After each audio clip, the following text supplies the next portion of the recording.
Hello, and welcome to the Kathleen Spracklin Podcast. I am a woman on a mission to help you get the Zettelkasten of your dreams on your work table beside you. Well, I'm answering a simple question tonight. What's the difference between a category card and a foundation card? They showed up yesterday in my podcast and brought up a question that I covered extensively in my minimalist series, but I haven't talked about too much in my regular Zettelkasten podcasts for people who are rolling along with their Zettelkastens. So I will take the time tonight to explain the difference between them. And I have a couple of simple ones set up, and I'll be able to explain it, I think, quite quickly. So come on over to the down-facing camera. I'll show you how the two differ and why I greatly prefer foundation cards. So come on over and we'll talk about it there. As with yesterday, we're working from Scott Schepper's book, The Annette Zettelkasten. It's a terrific tome. It will give you everything you want to know about a Zettelkasten.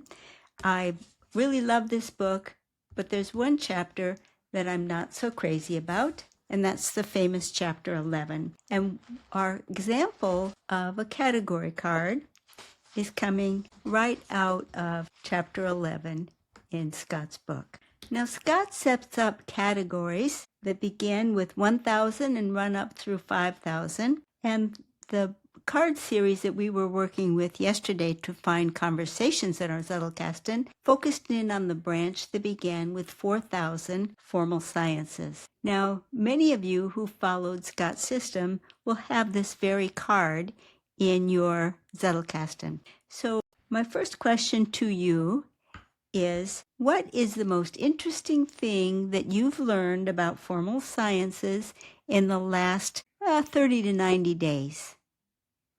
Okay. What's the most exciting thing that you look forward to studying about formal sciences in the next 30 to 90 days?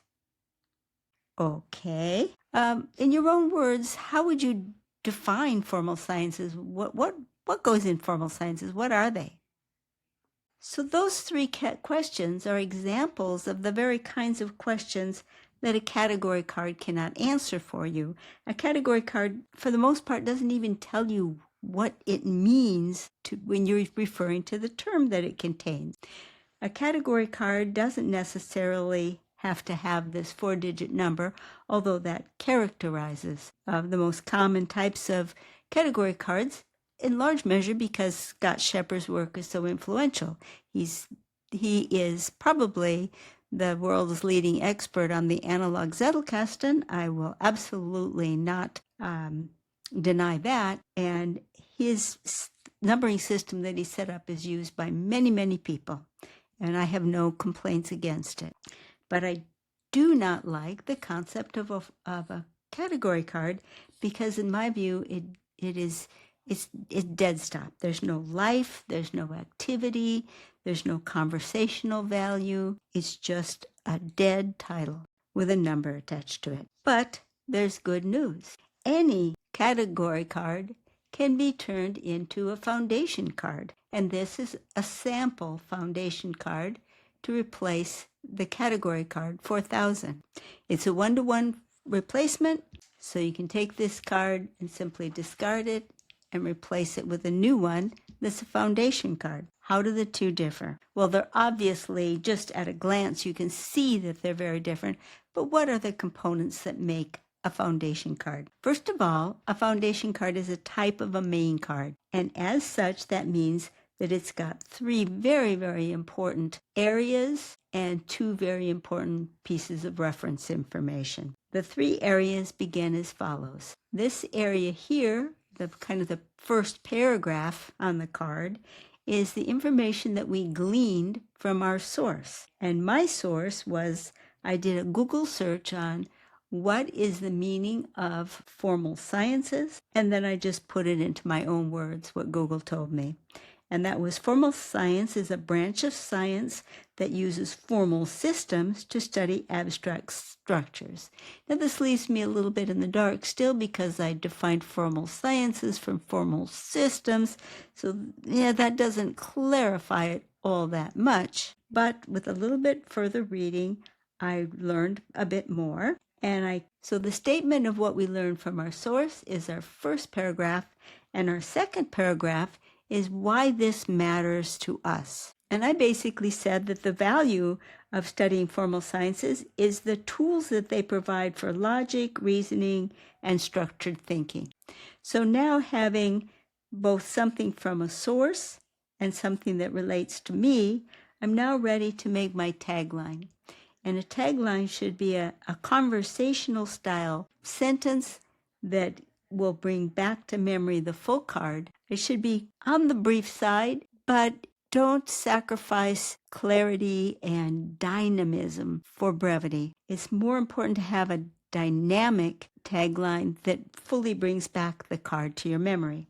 And so my tagline is, formal sciences provide tools for reasoning, logic, and structured thinking. Now just look at how much more compelling this tagline is all by itself compared to this. Now this would go into an index under formal and sciences, both indexing at this address. And I would have formal and sciences, yes, but also logic.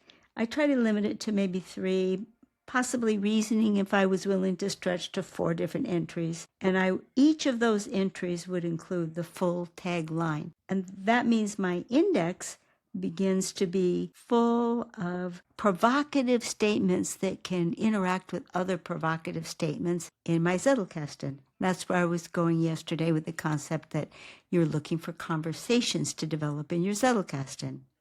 And that's the main reason why I prefer foundation cards over category cards. Foundation cards are basically the same thing, but they're conversational, and category cards are not foundational. There's another subtle difference that isn't immediately visible here.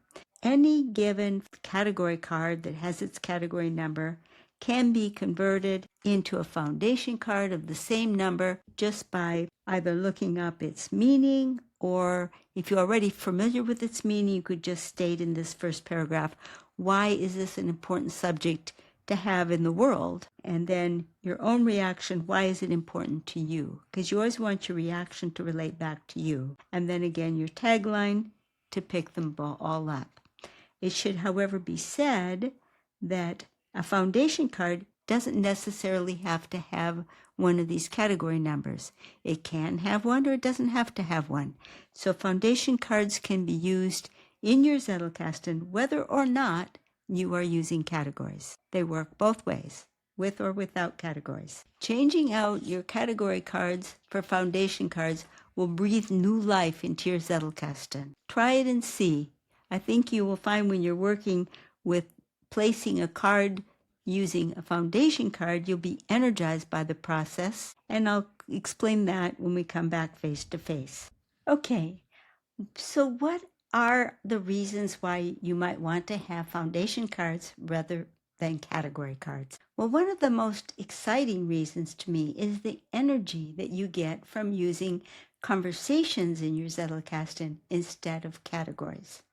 When you just have a title there, a category name, you're working with one and only one part of your brain. You're working with your thinking, verbal, reasoning side of your brain. That's fine. And much of your learning, that's going to be that part of your brain that you're working on. But it's also possible to give candy to the other side of your brain, the side of your brain that likes puzzles, that likes grasping things, understanding things, relating things, comparing things, the part of your brain that is a little bit more adventurous and wild. Well, when you have conversations going on, that part of your brain sparks. Because in reality, when you're dealing with others in a relationship that's empathetic between you and another person, that whole other side of your brain comes to life. And when you're doing imaginary conversations in your Zettelkasten, it comes to life as well. So when you've got your whole mind working on a problem instead of just your logical mind, you end up with more energy, you end up with a feeling of excitement, a feeling of possibilities opens up. You get into what's called the flow state. And that's really basically what the flow state means. It means your full brain is engaged. That's what it means to be in the flow state. And you can achieve that in certain ways. Your logic side you can pull in very easily, and making those conversations and those connections and those questions you ask yourself as you're working, that will bring in the other side of your brain, because it loves puzzles and it loves solving things and it loves being the hero. And it's so much more fun when your full brain is engaged. That's the single greatest reason, in my view, for why you will want to have foundation cards instead of category cards. Now, if you were looking for Scott's book that I mentioned earlier, there's really only one good place to get it, and that's at scottshepherd.com. He does make the book available at a very low cost, and if you don't have it in your library, you might want to get it. It's a monster book, but it is powerful. If you want to chat with me about the Zettelkasten, come on over to LiLLiPub.org. Over there, we have a circle for Zettelkasten. We talk about ideas and chat about different things that are going on in the Zettelkasten world. Love to see you over there. Well, that's it for now, and I will talk to you later. Bye-bye.